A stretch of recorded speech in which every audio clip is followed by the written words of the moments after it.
லகரி வந்து அம்பாளை குறித்து இருக்கோ அந்த மாதிரி சிவானந்த லகரி வந்து பரமேஸ்வரனை குறித்து ஆதிசங்கர் பண்ணியிருக்கார்.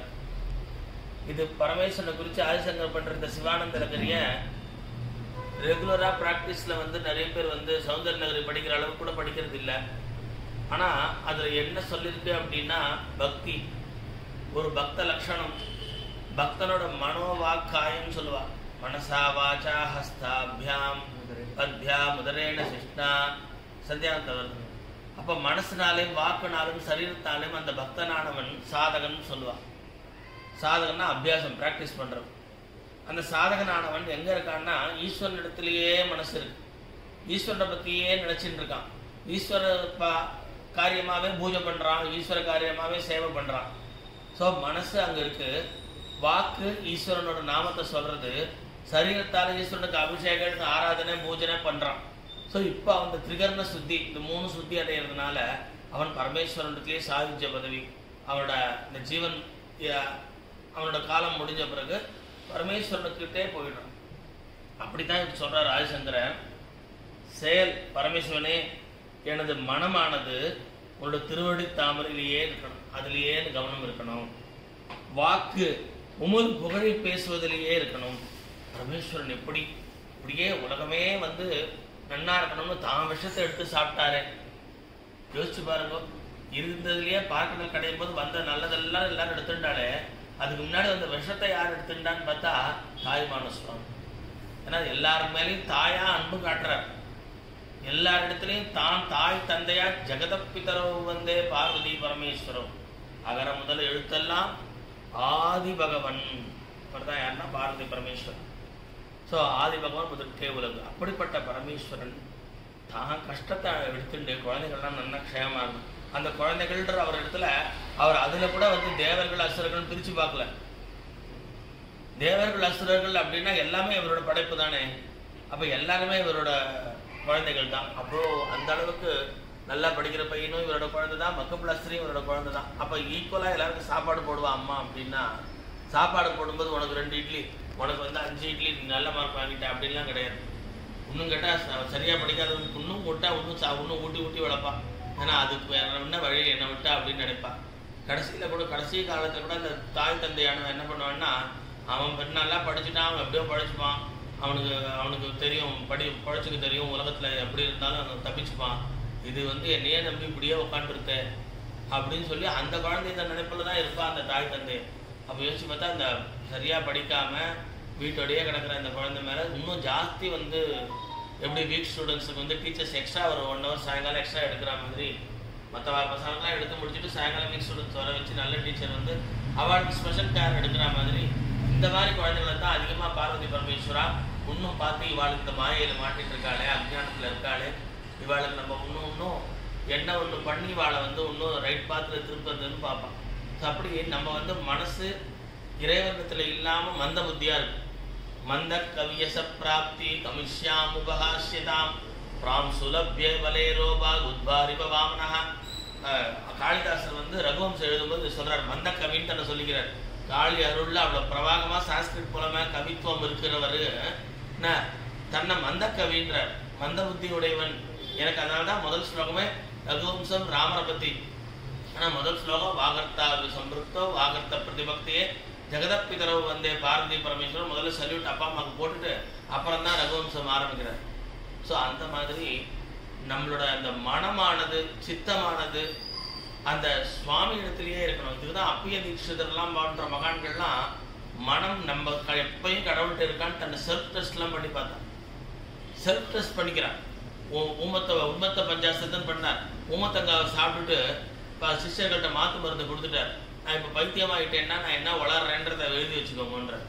அப்போ இவர் வளர்னது கூட ஒரு சிவபரமேஸ்வரன் மேலே ஸ்லோகம், உம்மத்த பஞ்சாசத்தன் பரமேஸ்வரன் மேலே ஸ்லோகம் பண்ணியிருக்காரு. வளர்னது கூட பைத்தியமாகிட்டு கூட அப்படின்னா சித்தம் வந்து நம்ம கண்ட்ரோலில் இருக்குன்னா அப்போ எப்படி எவ்வளோ பக்தியாக இருக்கும் பாருங்க.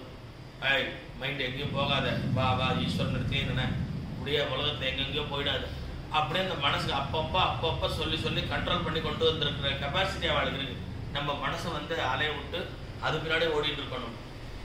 நம்மளால வந்து கண்ட்ரோல் பண்ண முடியல, என்னென்னமோ நினைச்சிட்டு வந்துடுறது. அப்போ அந்த மாதிரி சித்தத்துல சித்த சுத்தி ஏற்படுறதுக்கு பரமேஸ்வரனை ஓம் நம சிவாய, ஓம் நம சிவாய, ஓம் நம சிவாய சொல்லணும். இதான் ஆதிசங்கர் சொல்றார், உமது புகழை பேசுவதிலும் இரு கைகளும் என்ன பண்றதுன்னா உமது அர்ச்சனையிலும் ரெண்டு கை எதுக்காகனா ஓம் நம சிவாய நமஹ, ஓம் பரமேஸ்வராய நமஹ, ஓம் சம்பவே நமஹ, ஓம் பினாகினே நமஹ, ஓம் சசிசேகராய நமஹ, ஓம் வாமதேவாய நமஹ, ஓம் விரூபாக்ஷாய நமஹ, ஓம் கவர்த்தினே நமஹ, ஓம் நீலலோகிதாய நமஹ. எல்லாம் பரமேஸ்வரனுக்கு அர்ச்சனை பண்றதுக்காக கைகளும், பரமேஸ்வரன் ஆராதனை பண்றதுக்காக இந்த சரீரமும், காது ஜிக்வே கீர்த்தைய கேசவம் முரளிப்பும்னு ஒரு விஷ்ணு பக்தர் சொன்னார். இந்த காது எதுக்கு இருக்குன்னா ஹரி நாமத்தை கேட்கறதுக்குன்னு. அங்க இந்த ஆதிசங்கர் என்ன சொல்றார், சிவானந்த நகரில இந்த காது உனது கதைகளை உனது புகழை கேட்பதற்கு தான் காது. அப்ப இந்த காதுல என்ன கேட்கணும், சிரவணம் பண்ணணும் அப்படின்னா சிரவணம் ரொம்ப விசேஷமானது. ஒரு வாட்டி போதேந்திரால் ஒரு வீட்டுக்கு போகும்பொழுது ரொம்ப கஷ்டப்பட்டுட்டார். எல்லாரையும் நாம சங்கீர்த்தனம் சொல்லி ராமா ராமா சொல்ற. அப்ப ராமா ராமா உன்னால சொல்ல முடியலன்னா 4 பேர் சொல்றதையாவது காது கொடுத்து கேளுன்ற. அப்ப ஒரு வீட்டுக்கு போகும்பொழுது போதேந்திரால் வர சொன்னார், நான் சாப்பிட்றதா இருந்தா உங்க வீட்டுல பிட்சை எடுத்துக்கிறதா இருந்தா நிறைய நாம சங்கீர்த்தனம் நீங்க பண்ணணும் அப்படின்னா. அவ அகோராத்திரம் ராமநாமத்தை சொன்னாவா. உடனே அவ வீட்டுக்கு வரேன்னு விட்டார். சாப்பிட வர பார்த்தா ஒரு குட்டி குழந்தை ஒண்ணு இருந்தது. போதேந்திரன் இப்படி கை எடுத்து கூப்பிடுறார், பாப்பா கண்ணா உன் பேர் என்னன்னு கேட்கிறார். பதிலே இல்லை, ரெஸ்பான்ஸே இல்லை. அப்ப உடனே இவருக்கு என்ன அப்படின்னு குழந்தை கூப்பிட்டா கூட ஒருவேளை புது மனுஷால பார்த்தா பயப்படுறதோ அப்படின்ற மாதிரி கேட்கும் பொழுது இல்ல அவனுக்கு பேச முடியாது, ஊமை, காது கேட்காது அப்படின்னு. இவருடைய ராமநாமத்தை எல்லாரும் சொல்லணும், ராமா ராமா சொல்லணும்னு பிரச்சாரம் பண்ணிட்டு இருக்காரு. அப்போ வாயிலையாவது கடவுள் பேரை சொல்லணும், அட்லீஸ்ட் யாராவது சொன்னா அது காதலையாவது நல்ல விஷயத்த கேட்கணும். இது ரெண்டுமே அந்த குழந்தைக்கு முடியாதுன்னா இவர் சித்தாந்தம் என்ன, பகவன் நாமாவை சொல்லி பகவன் நாமாவை கேட்டு அவ வாழ்க்கை நல்லது வரும். இறைவன் நாமாவை கேட்க கேட்க நல்லது வரும், இறைவன் நாமாவை சொல்ல சொல்ல நல்லது வரும். சொல்ல முடியாட்டி கேட்கவாது கேட்கணும். அப்ப ரெண்டுமே முடியாத ஒரு குழந்தை இவருக்கு அப்படியே கண்ட ஜலம் வந்துடுச்சு. அவன் வீட்டுல எப்படி பிட்சை எடுப்பார், இலையில பரிமாறி இருக்கா, போர்ந்து சாப்பிட்டது ஏந்துட்டார். உடனே அவள் என்ன நினைச்சா, இந்த மாதிரி நம்மாத்துக்கு இவர் அழ விட்டோமே அப்படின்னு. இது எங்க கர்மா, நீங்க இதுதான் சாப்பிடாம இருக்காதீங்கன்னா. இல்ல மனசு ஒப்பல எனக்கு அப்படின்னு பாதி சாப்பிட்டேன்ட்டு கிளம்பிட்டார். அவ பின்னாடியே வழி அனுப்ப போனான். பார்த்தா வீட்டுல அத்தனை பேரும் வழி அனுப்ப போயிருக்கா. இந்த குழந்தைக்கு பசியான பசி, காத்தாலேருந்து போதேந்திரால் வரான்னா அவ இந்த அளவுக்கு வீட்டுல சுத்தபத்தமா குழந்தைங்களுக்கு கூட அவ பட்டி இருந்து பெரியவா அவர் சன்னியாசி, அவர் சாப்பிட்டுட்டு தான் நம்ம பிரசாதம் எடுத்துக்கணும்னு சொல்லியிருக்கா. அதெல்லாம் அதுக்கும் ஒன்றும் போடலை. இது என்ன பண்ணிட்டு அவள்லாம் வெளில கிளம்பி அவர் வழி அனுப்ப போகும்பொழுது அந்த போதேந்திரால் இலையிலேருந்து எடுத்து அவர் சாப்பிட்ட மிச்சம் இருக்கு பத்தியா, உச்சிஷ்டம்னு பேரு, அதை எடுத்து இது சாப்பிட்டுடுத்து இப்ப இவ வழி அனுப்பிச்சுட்டு கண்ட ஜலத்தோட இவ உள்ள வந்தா அது பாட்டுக்கு ராம ராம ராம ராம ராம ராம ராம் ராம ராம ராம ராம ராம ராம ராம் ஜெய ஜெய ராம ராம ராம ராம ராம ராம ராம் ராம ராம ராம ராம ராம ராம ராம் ஜெய ஜெய சொல்ல ஆரம்பிச்சுடுத்து.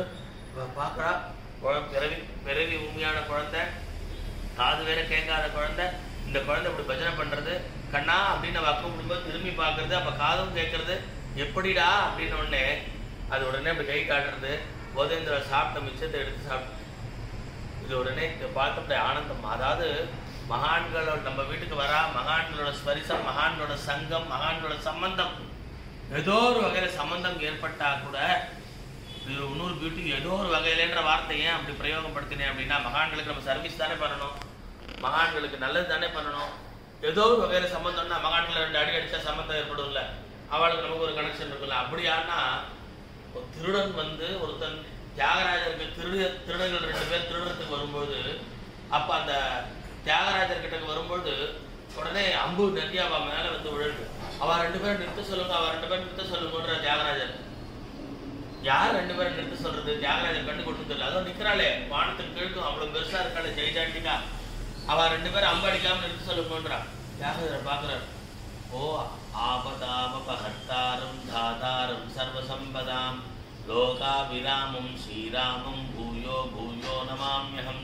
அதுல ரக்ஷேதாம் ராம லக்ஷ்மணோ இந்த மாதிரி இந்த ஸ்லோகத்தை சொல்லி பிரயாணம் ஏற்படுறது, வெளில போகும்போது, இல்லை எந்த காரணத்துக்கு கொண்டும் இந்த ஸ்லோகத்தை சொன்னால் ராமலக்ஷ்மணா அந்த நம்மளோட அந்த இந்த கேட்ஸ் அப்படின்னு சொல்கிறாங்க பெரிய மினிஸ்டர்ஸுக்கெல்லாம் அந்த மாதிரி இவா வந்து ராமலக்ஷ்மணாவுக்கு பாதுகாவலனா இருப்பாரா, சாரி ராமலக்ஷ்மணா இந்த பக்தனுக்கு பாதுகாப்பாக இருப்பான். அந்த மாதிரி இந்த திருவள்ளுவர் கண்ணுக்கு தெரிஞ்சுடுத்து உடனே இவர் அழகார், உங்களுக்கு பாரு கொடுத்து வச்சிருக்கு ராமர் காட்சி கிடைக்கிறதுன்னா. அவள் உடனே காலில் விழுந்துட்டான். உங்கள் சம்மந்தம் ஏற்பட்டது எங்களுக்கு, நாங்கள் நல்லது பண்ணுமோ கெட்டது பண்ணுமோ உங்கள்கிட்ட திருட வந்தோமோ என்னமோ, ஆனால் உங்கள் சம்மந்தம் ஏற்பட்டதுனாலேயே எனக்கு வந்து எங்களுக்கு வந்து ராமர், நீங்கள் சொல்கிறது ராமர் லக்ஷ்மணன்னு பார்த்தா வானலவே இருக்கா 2 பேர் என்ன அப்படின்றது தெரிஞ்சது. அப்புறம் தான் நீங்கள் சொல்கிறது ராம லக்ஷ்மணான்னு எங்களுக்கு காட்சி கிடைச்சதே, நீங்கள் தான் எங்களுக்கு குருன்றான். ஸோ அப்போ யோசிச்சு பாருங்க, கெடுதல் பண்ணதான் வந்தவாளுக்கு கூட மகான்கள் சம்பந்தம் ஏதோ ஏற்பட்ட உடனேயே அவளுக்கு வந்து நன்மை ஏற்படுறது அப்படின்னா, போதேந்திரால உத்திஷ்டம் சாப்பிட்ட இந்த குழந்தை பேசாதா, அது என்ன பிரமாதம்? போதேந்திரால் அவ்வளோ தபஸ்வியாச்சே, சர்வ சகஜம் இதெல்லாம் மகான்களுக்கு. அவரோட உச்சிஷ்டம் சாப்பிட்ட குழந்தை பேசுறது, காதும் கேட்கறது, அவள் குடும்பத்தை அவ்வளோ ஆனந்தப்படுறாங்க. ஸோ அந்த மாதிரி அந்த நம்ம காது படைச்ச பையன் சத் விஷயங்களை கேட்கணும். மகான்கள்டேருந்து நல்ல விஷயங்கள், கடவுளை பற்றிலாம் கதைகள் சொல்லுவா, பக்தர்களை பற்றிலாம் கதை சொல்லுவா. இது கேட்கறதுக்கு தான் இந்த காது அப்படின்றார் ஆதிசங்கரர். பரமேஸ்வரனை பார்த்து உன்னுடைய கதைகளை, உன் பக்தர்கள் கதைகளை இது கேட்கறதுக்கு தான் எனக்கு காது நீ கொடுத்துருக்க. என்ன புத்தியானது என்ன, உம்முடைய தியானத்திலேயே இரு, அப்படியே லயிச்சு இருக்கணும். ஓம் நம சிவாய, ஓம் நம சிவாய, ஓம் நம சிவாய. ஒரு குட்டி பையன் மிருகண்டுவோட பையன் மார்க்கண்டேன்ட்டு இது கத்துக்கிறேன் நான். குட்டி பையன் மிருகண்டுவோட பையன் மார்க்கண்டேயன், மிருகண்டு முனிவரோட பையன். அந்த குட்டி பையன் யமன் ஓடி வரான்னா சிவலிங்கத்தை கட்டிக்கணும் தெரியுது பாருங்க. எழுந்து சிவன் கோயிலேருந்து வீட்டுக்கு நோக்கி ஓடாம. அப்போ யம தர்மராஜா வந்தா பயம் வரும். அப்படி பயமா ரொம்ப நம்ம அந்த இடத்துல எப்படி ரியாக்ட் பண்ணோம்னே தெரியாது. ஒரு பெரிய ஒரு 4 நாய் நல்ல பெரிய ஹைஜாண்டிக்கா இருக்கு, நம்ம ரோடு நடந்து போகும்போது எதிர்பார்க்காம சடன் வரும்போது எந்த பக்கம் நம்ம ஓடுவோம், காலத்துல வந்து செய்ய முடியுமோ தெரியாது, உடம்பு சரீரத்துல தெம்பு இருக்குமோ தெரியாது, மனசு லயிச்சிருக்குமோ தெரியாது. இப்ப கொஞ்சம் புத்தி சரின்னும் போதே இப்ப பகவான் நாம சொல்லி கோயிலுக்கு போய் நல்ல காரியங்கள் பண்ணி சத் சங்கம் நல்லவர்களோட சேர்ந்து இந்த மாதிரி சத்தான விஷயங்களை பண்ணிட்டேன்னா அப்புறம் கவலை இல்லை. ஸோ இது பண்ணது இருக்கும், அப்பயும் செஞ்சாலும் வெள்ளனுக்கும் இப்ப பண்ணதாவது அப்ப காப்பாற்றும் கண்டிப்பா. ஸோ அந்த மாதிரி பரமேஸ்வரனை பார்த்து இவர் சொல்றார், என் மனசு உன் நினைவாவே இருக்கணும். யாருக்கு? ஆதிசங்கருக்கா இது சொல்லியிருக்காரு. அவர் பரமேஸ்வர சுரூபமே அவர். அப்படியே ஒரு பக்தனா எடுத்துட்டு இருந்தா கூட அவருக்கு பரமேஸ்வரன் விட்டா வேற என்ன சிந்தனை? நம்மள மாதிரி இந்த சித்தம் எங்கெங்கயோ ஓடுறவாளுக்கு தான், மனசு எங்கெங்கயோ ஓடுறவாளுக்கு தான் அவர் சொல்லியிருக்காரு, தியானம் மனசு பரமேஸ்வரனிடத்திலேயே இருக்கணும். 2 கண்கள் உமது திருமேனி அழகையே பார்க்கணும். அந்த கம்பநாட்டாளர் சொல்வார், தோள் கண்டார் தோளே கண்டார்னு. ராமருக்கு பார்த்தீங்கன்னா அப்படி கம்பராமாயணத்துல அந்த தோல் ராமனோட புஜத்தை பார்க்கும்போது, அந்த பராக்கிரம புஜத்தை பார்க்கும்போது அதையே பார்த்துருப்பேன். கரதூஷா 14,000 பேர் இவர் சிங்கிள் ஹேண்ட்ல, லக்ஷ்மணா நீ வந்து இங்கே நான் பாத்துக்கிறேன்னு சொல்லிட்டு இவர் சிங்கிள் ஹேண்டா அவளை டீல் பண்றாரு. 14,000 பேரை அடிக்கிறார். அப்படி பராக்கிரம முடிவர் ராமர். ஸோ அப்புறம் பார்த்தா அவரோட சரீர தோலை பார்த்தா அதையே பார்த்துட்டு இருப்பா அப்படின்றார் கம்பர். அப்போ ஒவ்வொரு அவயத்தை பார்த்தா அங்கேயே பார்த்துட்டு இருப்பா, வேற அடுத்தத கவனம் போகாது. அப்படி ராமனை ரமிச்சுட்டு இருப்பா. அப்படித்தான் இங்க பரமேஸ்வரன். ஏன்னா அந்த ராமநாம பிரியன் யாரு? ஈஸ்வர உவாச்ச ஸ்ரீராம ராம ராமே ரமே ராமே மனோரமே சகஸ்ரநாம தத்துல்யம் ராமநாம வராணனே. அதனால ருத்ரனோட ஒரு அம்சமா ஆஞ்சநேயரே வந்து ராமநாமத்தை சொல்றார். ஸோ அப்படிப்பட்ட அந்த சிவபெருமானை பார்க்கும் பொழுது அந்த அந்த அவர் அப்படியே தியான இதுல கோலத்துல உட்காந்து இருக்காரு அப்படின்னா பார்க்க காண வேண்டாமோ, யார? தில்லை அம்பலனை காண வேண்டாமோ. அங்க நடனம் ஆடிட்டு இருக்காரு இல்லையா, அவரை காண வேண்டாமோ. யாரு? நந்தனார் படத்துல அந்த பாட்டு வரும். அப்போ 2 கண் இருக்கும் போதே அந்த விண்ணுற கோபுரம் காண வேண்டாம். எங்க? சிதம்பரம் கோவில் கோபுரத்தை. அப்போ நம்ம கண் 2 இருக்கும்போது, கண் பார்வை நன்னா இருக்கும் போதே பார்க்க வேண்டாமா பரமேஸ்வரனை? பரமேஸ்வரன் இடத்துல மனசை கொடுக்க வேண்டாமா? அப்போ கண் கட்ட பிறகு சூரிய நமஸ்காரம்னு சொல்லுவாள். எதுக்காக சொல்லப்பட்டது? உனக்கு உடம்புல எல்லாம் டயர்டாகி ரொம்ப நொஞ்சி இனிமேல் இதுவை பண்ண முடியாதுன்ற கோவிந்தா எல்லாம் பிராணன் போற சமயத்துல இப்படி சொன்னேன்னா அப்பயும் கூட மோட்சம் கொடுக்குறான். அஜாமில சரித்திரம் கடவுள் அப்பயும் உன்னை விட்டுடல. ஆனா அது சரியா? அது சரியா? தெம்பா இருக்கும் போதே நல்ல காரியம் 4 பண்ணிடு, பகவான் நாமா சொல்லு, பகவத் கோயிலுக்கு போயிட்டு வா, பக்தர்களோட சேர்ந்து பஜனை பண்ணு அப்படின்ற. அப்போ இந்த மூர்த்தி இரு கண்களும் உன்னை பார்க்கறதுக்கு தான் நிலை பெறட்டும் அப்படின்ற. அப்புறம் மற்ற நூல்களை பத்தி எனக்கு என்ன கவலை, உன்னை பார்த்துட்டே இருந்தா வேற எதுவுமே தேவையில்லை. அதுதான் சொல்றார் திருமூலர், அஞ்சும் அடக்கடக்கென்பர் அறிவிலர், அஞ்சும் அடக்கும் அமரரும் அங்கிலை, அஞ்சும் அடக்கில் அச்சேதனமாமென்றிட்டு அஞ்சும் அடக்கா அறிவறிந்தேனே.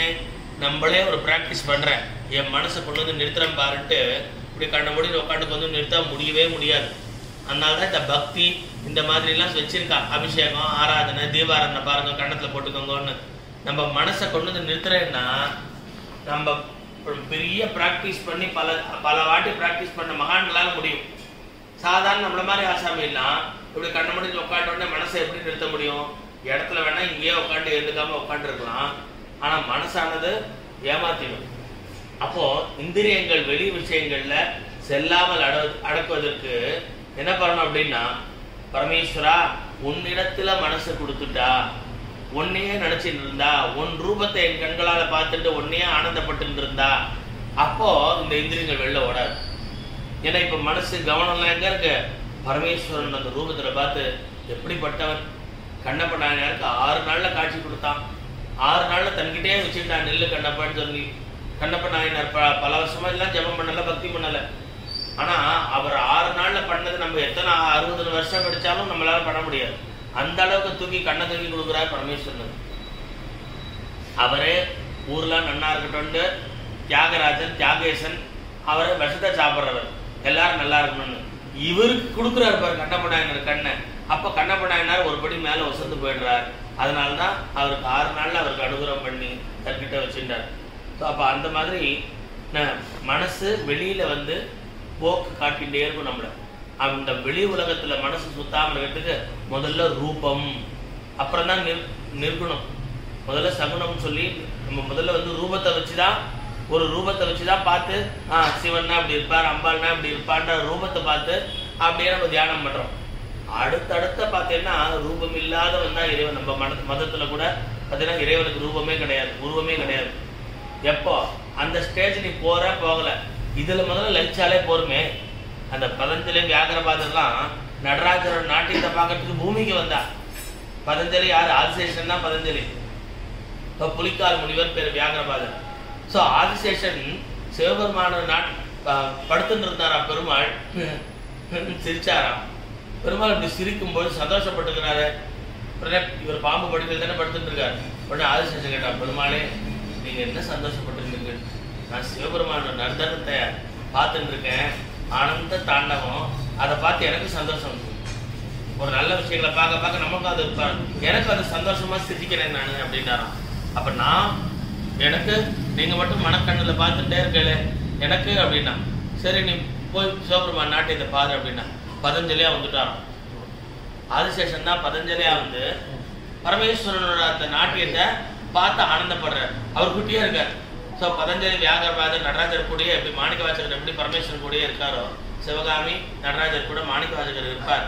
பதஞ்சலி வியாகரபாதரும் நடராஜர் கூடயே இருந்துட்டாராம். ஸோ அப்படி இறைவனை காண வேண்டாமோ, இதுதான் ஒரு வாட்டி போய் சிதம்பரம் நடராஜனை பார்க்கறேன்றாரே நந்தனார். அப்படி நம்மளோட உணர்வானது எப்படி இருக்கணும்னா இறை சிந்தனையிலேயே இருந்தா இதான் கடைசி ஜென்மா, இதான் கடைசி ஜென்மா. அப்படி நம்மள பிராக்டிஸ் பண்ணி கொண்டு வரணும். முடியாது பாருங்க, தோத்து போறோம் பாருங்க. பல ஜென்மத்துல பல வாட்டி தோத்து போறோம் அப்படின்னா என்ன அர்த்தம்? பல ஜென்மத்தை தோத்து போனதுனால தான் இந்த ஜென்மா கிடைச்சது. இந்த ஜென்மத்திலேயே சில வாட்டி நல்ல சின்சியரா இருக்கும், அப்புறம் பார்த்தா நார்மல் ஆயிடும். அதான் நான் எப்பயும் ஒரே எக்ஸாம்பிள் சொல்லுவேன். நல்ல சுட சுட வெந்நீர்ல கிடிக்கில பிடிச்சி பாத்திரத்துல கொண்டு வந்து ஃபேன் அடியில வச்சா என்ன ஆகும்? கொஞ்ச நேரத்துல ஆறி போயிடும். அந்த மாதிரிதான் நம்ம ஒரு நல்ல விஷயங்கள்லாம் கேட்கும் போது ஒரு பக்தி நல்லா இருந்து வருது. ஆனா சப்சிக்வெண்டா நம்மளால கண்டினியூ பண்ண முடியல. சோ அதுக்கு என்ன பண்றதுன்னா அவன் தாள் தான் படிக்கணும், அவனை தான் கால் படிக்கணும். கண்ணில் ஜலத்தை விட்டு அழணும். மகான்கள்லாம் பக்தர்கள்லாம் பண்ண மாதிரி பக்தி பண்ண தெரியல. பட்டத்தார் சொல்றார், வாழால் மகவறிந்தே நல்லே நல்லே மாது சொன்ன சூழால் இளமை துறக்க வல்லே நல்லேன்றார். வாழால் தம் பிள்ளைக்கறி கேட்டாராம். இவரும் ஒரு வைப்பும் பிடிச்சிட்டு ஒரு சரண் அருகே ஒரு காய் பண்ணி போட்டாலாம். முதல்ல அது சிவன் தெரிஞ்சா பண்ணி போடுவா, எப்படி அவர் திருப்பி பழைக்க வைப்பார், அதெல்லாம் வேற. அவர் சிவன் தெரிஞ்சா பண்ணார். ஒரு சிவன் அடியார் என்ன கேட்டாலும் நம்ம பண்ணணும். சிவன் அடியார்களை சிவன் பாரி பாதிக்கணும்னு விபூதி ருத்ராட்சம் போட்டு வந்து காபாலிகனா இருந்தா கூட பரவாயில்லன்னு அவருக்கு வந்து பிள்ளைக்கறி பண்ணி போடுறார். அப்போ அந்த அளவுக்கு பக்தி இருந்தா தான் அந்த அளவுக்கு பண்ண முடியுமே தவிர, நம்ம வந்து ஒரு பக்தர்கள்னா வாங்கன்னு சொல்லுவோம், வேணும்னா காபி சாப்பிடுவோம், இல்லை நான் ஏதாவது டிஃபன் சாப்பிட்ற வழக்கம் இப்போ எனக்கு உண்டுன்னா ஒரு என் ஒய்ஃபு சொல்லி ஒரு உப்புமா பண்ணி தர சொல்கிறேன், ஏதாவது பண்ணி தர சொல்கிறேன். ஸோ முடிஞ்சது தான் பண்ணுவோமே தவிர, உன் பிள்ளைய நெருங்கி கறி போடுன்னா என்ன சார் முதல்ல வந்து வீட்டுக்கு கொல்லி வைக்கிறதுக்கு நீ வந்த என் பக்தியே முதல்ல மோசமாக பண்ணிட்டே, எனக்கு வம்ச விருத்தி வேண்டாமான்னு சொல்றவா தானே நம்மளாம். அப்போ அதை கூட பரவாயில்லன்னு சொல்லி கறி பண்ணி போட்டாரு. அந்த மாதிரி பக்தி எனக்கு இல்லைன்றாரு. யாரு? பட்னத்தார். அடுத்தது எம்மை தீண்டி வீராகின் திருநீலகண்டம் சொன்னான். யாரு? திருநீலகண்டரோட ஒய்ஃப். அன்னிலேருந்து அவர் எப்படின்னா பரம பவித்திரமாயிட்டார். நம்மளாம் கூட ஒரு உறுதி எடுத்துக்கலாம். அது எத்தனை நாள் வரும் அந்த உறுதி? அப்படியே எடுத்துட்டே இருந்த பார்த்தா திடீர்னு ஒரு நாள் அதை என்ன சார் இது அதெல்லாம் இன்னைக்கு சண்டே லீவ் அப்படி இல்ல, கிரகஸ்தன் ஆச்சே, கிரகஸ்தன் நமக்கு கிரகஸ்த தர்மம் தானே எல்லாம், அப்படியே அந்த உறுதியிலேருந்து பின்வாங்கிடும். ஸோ அப்படி இல்லை, ஒரு ப்ராமிஸ், ஒரு சத்தியம், ஒரு நம்பிக்கை, அவ அதுலயே மேல போயிடுவா. அந்த அளவுக்கு அவள்லாம் வந்து கோரா கும்பருக்குலாம் பார்த்தீங்கன்னா இதெல்லாம் ரொம்ப கஷ்டம். அந்த ரெண்டாவது ஒய்ஃபும் வந்து இவர் தொடமாட்டான்னு சொல்லி சத்தியம் பண்ணிட்டதுனால அவர் தங்கையை கூட கல்யாணம் பண்ணி வைக்கிறா. அது கோரா கும்பரோட ஒய்ஃப் வந்து தன் தங்கையை கல்யாணம் பண்ணி வைக்கிறா. இவளாவது சமைச்சு போட்டா அவர் சாப்பிட்டோமே, நம்ம தான் சத்தியத்துல அவ 2 பேருக்குள்ள ஒட்டி அந்த டேர்ம்ஸ் அண்ட் கண்டிஷன் மற்றவளுக்கு தெரியாது. அவாக்குள்ள ஒரு அக்ரிமெண்ட், அந்த மாதிரி சத்தியம் பண்ணிட்டா தொடமாட்டா எல்லாம் பண்ணிட்டு. ஆனா அவ அப்பா தெரியாம என்ன சொல்லிட்டார், என் முதல் பொண்ணை எப்படி நல்லா வச்சுக்கிறீங்களோ அது மாதிரி 2வது பொண்ணை வச்சுக்கோன்னு சொல்றதுக்கு பதிலா பாண்டங்க மேல சத்தியமா முதல் பொண்ணை எப்படி வச்சுக்கிறீங்களோ அது மாதிரி வச்சுக்கோமான்ட்டு. முதல் பொண்ணுக்கு இவருக்கு தான் இப்போ வாழுது, அவாக்குள்ள ரகசியம், ஹஸ்பண்ட் ஒய்ஃபுக்குள்ள வெளில தொட்டுக்க மாட்டான். சத்தியம் பண்ணிட்டார் கோபத்தில் அவ ஏதோ சொன்னான்ட்டு பாண்டகன் மேல ஆனேன்னு. அப்போ அவ அப்பா தெரியாமையே 2வது பொண்ணையும் இந்த மாதிரியே வச்சுக்கோங்கன்னு சொல்லிட்டதுனால அப்படியே கடைப்பிடிக்கிறார். பாண்டரங்கன் மேல ஆனேன்னா அது கீப்பப் பண்ணுவார் சத்தியசந்தன் கோரா கும்பர். அப்போ இவ 2 பேரும் என்ன பண்றா, ஹியூமன் நேச்சர் தான் இந்த ஒரு மனசு வந்து கண்ட்ரோலா இருப்பா. அப்புறம் அப்படி லைட்டா வந்து ரிஷிகளுக்கே கூட சில ரிஷிகள்லாம் கூட கொஞ்சம் டைவர்ட் ஆகியிருக்கா. அந்த மாதிரி தானே ஹஸ்பண்ட் தானே அப்படின்னு ஒரு தூங்கும்போது 2 பேரும் வந்து 2 பக்கம் கையை தொட்டுறான். இவா பண்ண தப்புக்கு உடனே என்ன பண்ணலாம், போய் ஸ்நானம் பண்ணிட்டு வந்து உட்காந்து ஜபம் விட்டல விட்டல பாண்டுரங்கா ஜெய் ஜெய் விட்டல பாண்டுரங்கா. நான் இன்னைக்கு சாப்பிட்றது இல்லை, ஏன்னா நீங்க தப்பு பண்ணிட்டு நான் பிராயச்சித்தம் இன்னைக்கு ஒரு நாள் விரதம் அப்படின்னு இருக்கலாம். இதெல்லாம் சாதாரண சிம்பிளா இருக்கிற பிராயச்சித்தம். இவர் என்ன பண்றார், பாண்டரங்கன் மேல ஆணைன்னு சொல்றப்போ கை தொட்டையலாம் அப்படின்ட்டு அதுவும் அவா பண்ண தப்புக்கு இவர் என்ன பண்றாரு, ஒரு அருவாள் எடுத்து கையை வெட்டிக்கிறார். அந்த அருவாளை ஒரு இடத்துல சொருகி வச்சு இன்னொரு கையை அப்படி வேகமா அடிச்சு படிச்சுக்கிறார். எவ்வளவு ரத்தம் பீரிட்டு இருக்கும், எவ்வளவு சிரமப்பட்டிருப்பா. இவ 2 பேரும் ஓடி வந்து டக்குன்னு தொட முடியல. ஏன்னா நம்ம தொட்டு ரத்தம் அறியறது, இவரை தொட்ட துடிச்சிருப்பாரு. தொட்டா திருப்பி அவர் வந்து பிராணத்தியாகம் பண்ணிட போறாருன்னு சொல்லிட்டு விட்டலா பாண்டரங்கா பாகிமாம் ரக்ஷமாம்னு 2 ஒய்ஃபும் கத்தராய்ப்போம். அப்ப உடனே சின்ன வயசுல இவருக்கு காணாம போன கோரா கும்பரோட தம்பி ரூபத்துல பார்த்தீங்கன்னா பாண்டரங்கன் வந்துட்டு அண்ணா என்னன்னா இது, இவ டக்குன்னு இந்த இடத்துல வந்து அவர் மருந்து போட்டு இதெல்லாம் பண்ணும்போது பாண்டரங்கன் ருக்மணியும் வந்துட்டா. இது என்னோட ஒய்ஃப், நான் கல்யாணம் பண்ணிட்டேன், சின்ன வயசுலேயே காணாம போயிட்டேன், நான் காசிக்கு போயிட்டேன், இப்போ வந்து அங்கேயே கல்யாணம் வியாபாரம் பார்த்து எப்படியோ ஒரு கடையில் பொழைச்சிட்டு கல்யாணமும் பண்ணிட்டு வந்திருக்கேன், இது என் ஒய்ஃப்னு சொல்லி அவளும் ஒன்று அண்ணா மண்ணிக்கு நமஸ்காரம் பண்ணுறேன் நான் பண்ணுற மாதிரி பண்ணி உடனே வாழ்க்கை அன்னிலேருந்து பாண்டவனோட ருக்மணி வேலைக்காரால போயிட்டான். யோசிச்சு பாருங்க, சத்தியத்தில் உறுதியாக இருந்தா பகவான் ஓடி வந்துருவான்ற இதெல்லாம் சாட்சி. கோரா கும்பர் ஒன்றும் ஏதோ ஒரு காலத்தில் இல்லை, ஹரிச்சந்திரன் கூட வந்து ராமனோட ஃபோர் ஃபாதர், திரேதாயுகம்னு சொல்லலாம். கோரா கும்பர் இந்த கலியுகம், சத்தியத்துல உறுதி. அதுவும் என்ன ஒரு ஜாதி, பானை பண்றவர். திருநீலகண்டர் எம்மை தீண்டு விதாயி திருநீலகண்டம் ஒய்ஃப் சொல்லிட்டு அதுல கீப் பண்றாரு. அவர் என்ன ஜாதி, பானை பண்றவர். இப்படி பானை பண்ற சாதாரண ஒரு அன்டச்சபிளுக்கு எல்லாமே ஒரு உறுதி இருந்தா வேதம் சாஸ்திரம்லாம் படிச்சு நான் ருத்ரன் சொல்றேன், நான் வந்து இது பண்றேன்ற நம்மளாம் எந்த அளவுக்கு உறுதியா இருக்கணும். இவரை பார்த்தாலும் இப்ப கத்துக்கணும். நம்மளை பார்த்து அவன்லாம் பாருங்க, பிராமணன்லாம் எவ்வளவு நியமமா இருக்கா, எவ்வளவு சத்திய தர்மமா இருக்கா, நாம இல்லாம போய் பேசக்கூடாது, நேர்மையா உண்மையா இருக்கணும், அவள்லாம் கத்துன்ட்டு இப்ப அவ எக்ஸ்ட்ராடினரியா சின்சியரா இருக்கிறத பார்த்துட்டு நம்மளாம் வந்து இன்னும் கத்துக்கணும். கண்டிப்பா அவள்கிட்ட இந்த கோரா கும்பர்ட்டேருந்து கத்துக்கணும், திருநீல கட்டத்தேருந்து கத்துக்கணும். அப்படி சத்திய தர்மத்தையும் நம்ம காப்பாற்றணும். அப்படி இந்த இடத்துல இந்த என்ன சொல்லிட்டு இருந்தேன், கோரா கும்பர் இவர் மாதிரி நம்ம சத்தியத்தை காப்பாற்றிட்டு இப்படி நம்ம மனசானது தர்மத்துல பிசகாம சத்தியத்துல பிசகாம பரமேஸ்வரத்திலேயே இருக்கணும். மனசு அப்படி இருந்ததுன்னா தான் இந்த ஜென்மா கடைசி ஜென்மாவாகும். அப்போ கடைசி ஜென்மா ஆகாட்டி கூட ஓரளவுக்கு நம்ம இப்போ சின்சியராக முயற்சி பண்ணோம்னா அடுத்த ஜென்மாவில் பகவான் என்ன பண்ணுவார்னா கிரேட் ஆப்பர்ச்சுனிட்டி கொடுப்பார். இப்போது உங்களுக்கெல்லாம் இருக்கிற மாதிரி வாழ்க்கை முறை எனக்கு இல்லை, யோசிச்சு பாருங்க. ஸோ நான்லாம் வந்து இதுதான் லைஃப் ஸ்டைலே எனக்கு. அப்போ ஏன் அப்படி கொடுத்துருக்காருன்னா போன ஜென்மத்தில் ஏதாவது ஒரு தவிப்பு இருந்திருக்கும். அப்போ உனக்கு பேக்கப்பும் கொடுத்து நான் உனக்கு வந்து முழுக்க நீ இது பண்ணுன்னு கொடுத்தா, ஆனால் கோட்டை விட்டா யாருக்கு லாபம், யாருக்கு நஷ்டம்? நமக்கு தான் நஷ்டம். ஸோ இறைவன் அவ்வளோ கிருபை பண்ணா அந்த கிருபையை புரிஞ்சுட்டு இன்னும் பகவன் நாமா சொல்லணும், பகவத் பக்தி பண்ணணும். அதுதான் நமக்கு மேலே மேலே நன்மைன்னு சொல்லி